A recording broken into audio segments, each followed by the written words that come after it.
Hello, my name is Eyre. I'd like to first of all give a big shout out to all my subscribers, and if you check out my channel at Eyre and all in lowercase on YouTube, and check out my videos. I am a college student and I am in my last year, so in between college and stuff, I try my best to create content for you guys. Yeah, it's a challenge, but I like a good challenge. These videos will be put on my channel and edited by my good friend, when possible, when I can find the time to make them. Okay, so today's video is gonna be about good old classic books, and Jane Eyre is one of my favourite books from the classics. It's by Charlotte Bronte. She is a really good writer and I really enjoy her books. Her films are also wicked as well, so check them out if you like films. Sorry, my cat.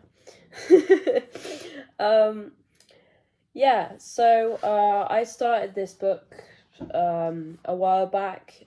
As I've been busy, I haven't been able to read it recently, but I invested in this really cool app called Bookly, and it's this app where you can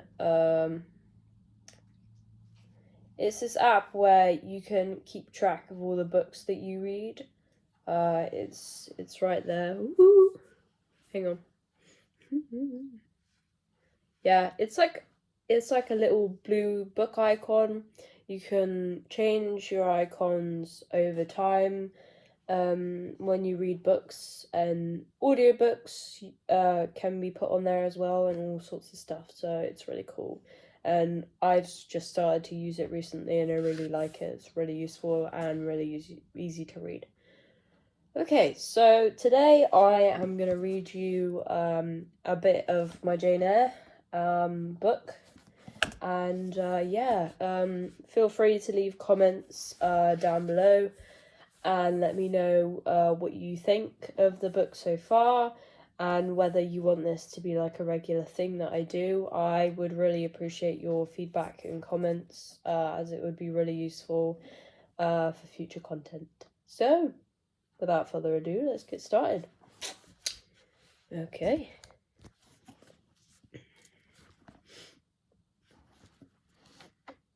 I'll start from the beginning.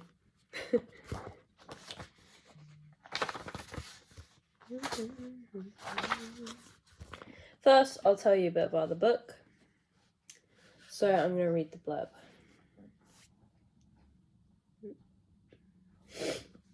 I have not intended to love him. The reader knows I had wrought hard to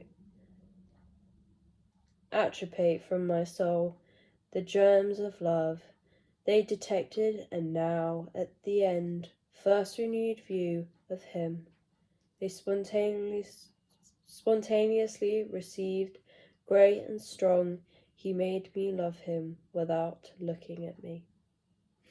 So that is what is written on the blurb. I'll show you. There it is. I know it's backwards, but hopefully it will look alright in the video. Right, I'm going to read you the first chapter, and I hope you enjoy. There was no possibility of taking a walk that day. We had been wandering, indeed, in the leaflessness of shrubbery an hour in the morning, since dinner. Mrs. Reed, when there was no company, dined early. The cold winter wind had brought with the clouds some sombre and a rain so penetrating that further outdoor exercise was now out of the question. I was glad of it. I never liked long walks, especially on chilly afternoons. Dreadful to me was the coming home in the raw twilight, when nipped fingers and toes, a heart saddened by the chidings of Bessie the nurse, and humbled by the conscientiousness of my physical interference to Eliza John and Georgina Reed. The said Elizabeth John and Georgina were now clustered round their mamma in the drawing room. She lay reclined on the sofa by the fireside, and with her darlings about her, for the time neither quarrelling nor crying, she looked perfectly happy. Me she had disbanded from joining the group, saying she regretted to be under the necessity of keeping me at a distance, but that until she heard from Bessie, and could discover by her own observation that I was endeavouring in good earnest to acquire a more sociable and childlike disposition, a more attractive and springly manner, somewhat lighter, franker, more natural, as it were. She really must include me from privileges intended only for contented, happy little children. "What does Bessie say I've done?" I asked. "Jane, I don't like calavers or questioners. Besides, there is something truly forbidding in a child, taking up her elders in that manner. Be seated somewhere else, and until you can speak pleasantly, remain silent." A breakfast room adjoined the drawing room. I slipped in there. It contained a bookcase. I soon possessed myself of a volume, taking care that it should be one sorted with pictures. I mounted into the window seat, gathering my feet. I crossed my legs like a Turk, and having drawn the red moreen curtain nearly closed, I shrined in double retirement. Folds of scarlet drapery shut in my view to the right hand and to the left, where the clear planes of glass protecting but not separating me from the drear November day. At intervals, while turning over the leaves of my book, I studied the aspect of the winter afternoon. Afar it offered a pale blank of mist and cloud, near a scene of wet lawn and storm-beat shrub, with senseless rain sweeping away wildly before a long and lamentable blast. I remember my book, Bewick's History of British Birds. The letterpress, therefore, I care little for, generally speaking, and yet there were certain introductory pages that a child as I was could not pass quite as a blank. There were those which treats of the haunt of the sea fowl, of the Sociality rocks and the Promontories, by them only inhabited, of the coast of Norway studded with isles, its southern extremity,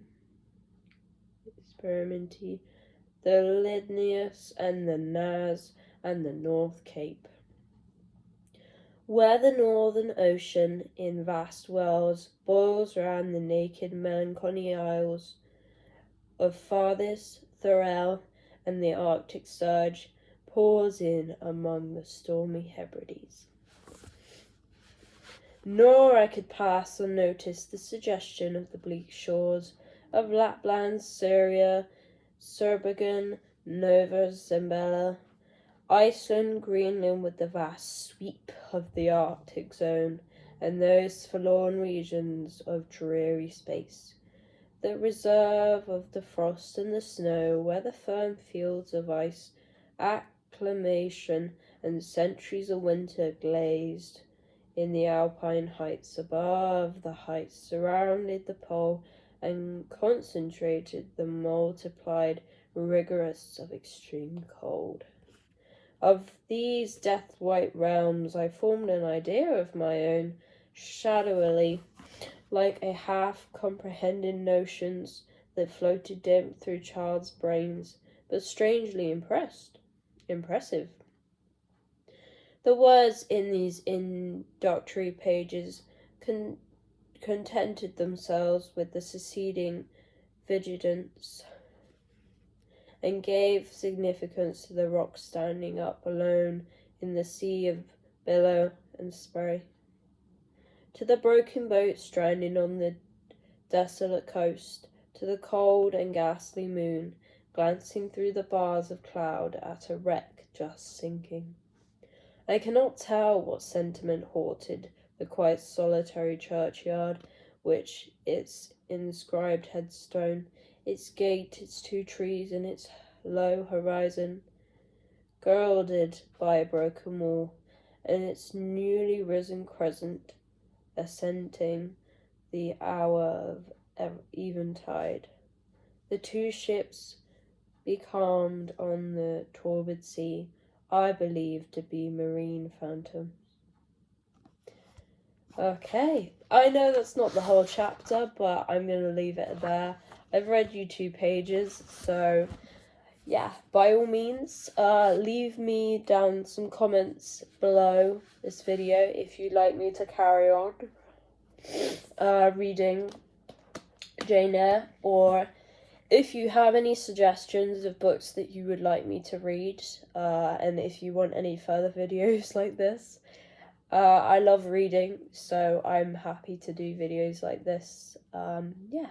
So thank you for watching, and obviously like and subscribe. I really appreciate your comments and your likes for my videos, and I also deeply appreciate subscribers. All of the subscribers that I have, I am very grateful to them for supporting me with my videos, especially my friend who does all of the editing for my videos because I cannot edit to save my life. So hats off to my friend. I can't mention her name, but she's brilliant. So yeah, hope you enjoyed today's video, and I will see you in the next one. Bye!